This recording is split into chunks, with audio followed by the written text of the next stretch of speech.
Alright, lads. So the dust is has kind of started to settle from the weekend's fights. I ain't talking about the Tyson Jones fight. I'm talking about Dubois versus Joyce. Right now, one thing that I picked up from rewatching it, basically, and watching the post-fight interviews with both, the fighters, was when they moved on to Frank Warren. And I said it in my live stream yesterday that he looked, less than pleased. We'll say it like that, less than pleased.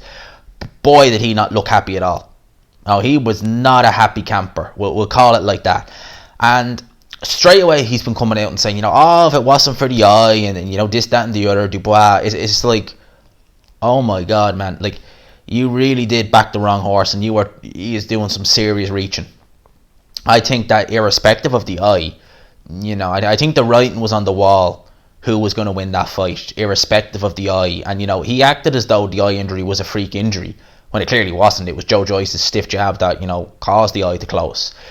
But Frank Warren now, he's not doing himself any favours. And he hasn't done himself any favours the whole way through this. Because, think of it like this, right?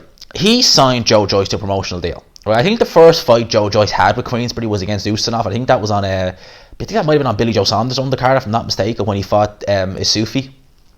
And literally from the first fight, not only was BT Sport being hard on Joe Joyce, but so was Frank Warren, because they brought him in with the envision of making Dubois Joyce. That was the goal, alright?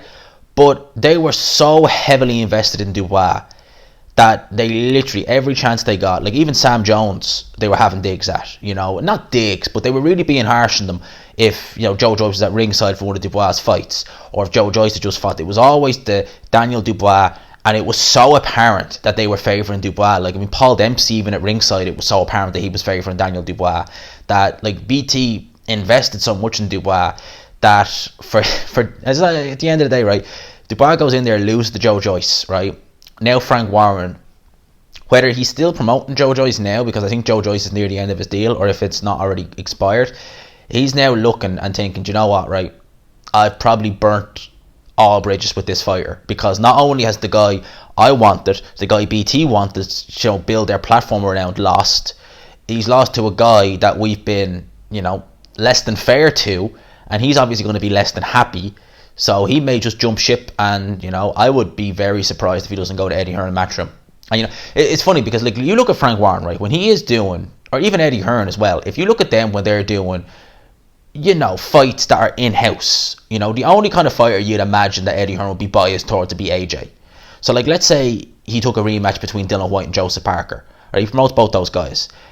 I guarantee you he wouldn't be overtly favouring White or overtly favouring Parker. He just kind of called it down the middle and be like, it's a 50-50 fight. Whereas Dubois Joyce, we all knew who Warren was favouring.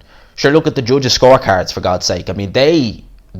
We all knew what was going to happen in that fight. I said it in my prediction video that one of the reasons originally I was picking Dubois to win was because I said even if Joe Joyce gets it, if it goes 12 rounds, and even if there's a decision to be had, Dubois is, even though they're both Queensberry fighters, Dubois is the home fighter.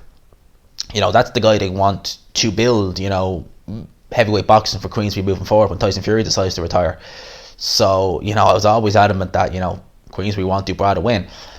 With Joyce now, if I was him, I would be looking elsewhere, because I think that your promoter's already shown you that he's not all there behind you, right? And if he wants to, he called out Usyk after the fight, and I've done a video on that. It should be uploaded not long after this video.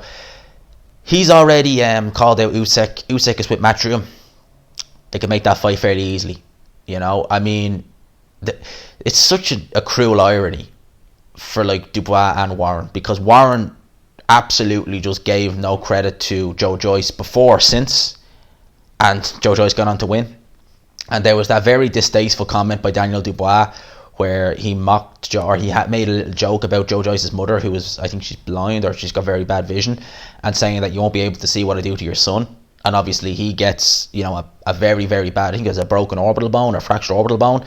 That's a cruel irony if ever I seen one. I tell you now, your boy's been on the receiving end of cruel ironies. I've never said anything like that or done anything that silly, but your boys wanted things to happen, they've happened, and then they've absolutely flip-flopped. So the cruel ironies happen, and I just find that very ironic, actually, that happened, believe it or not. But Daniel Dubois, I mean, I've already spoken my 2 cents on him. Frank Warren and Joe Joyce, I reckon that is going up in flames. You know, bit like some of the things with your boy, it's gone up in flames. So I reckon that's gonzo. And if I was Joe Joyce, I would definitely be looking at someone like Matchroom. Because if you think about it like this, right? If Joe Joyce goes over to Matchroom, he has Alexander Usyk. You know, potentially we could be fighting Alexander Usyk next. You never know. But there's also guys like Chisora. Like Eddie Hearn could build Joe Joyce by putting him versus Chisora on the undercard of a pay-per-view. Like say Dylan White versus Povetkin, the rematch. Oh, that's probably a bit too soon.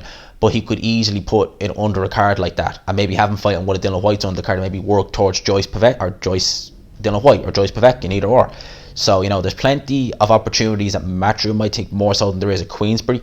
Even Top Rank might be a better shout for Joe Joyce if he wants to space himself back in the States again over there with Ishmael Salas. But in terms of Frank Warren, I think he's already shown who he's all for, and he's still showing who he's all for. And I'm sure Sam Jones will be advising Joe Joyce to, you know, cut and run and you know, go elsewhere.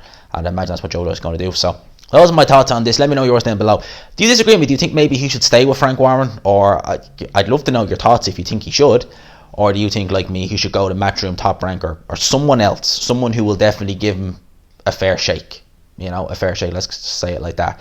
So anyway, going to leave it here. Hope you all enjoyed the video. Smash the like button, of course, if you haven't already. Subscribe if you're new. Hashtag GMansRocks, all that good stuff. Big up to everyone who's watching. I'll talk to you. Peace.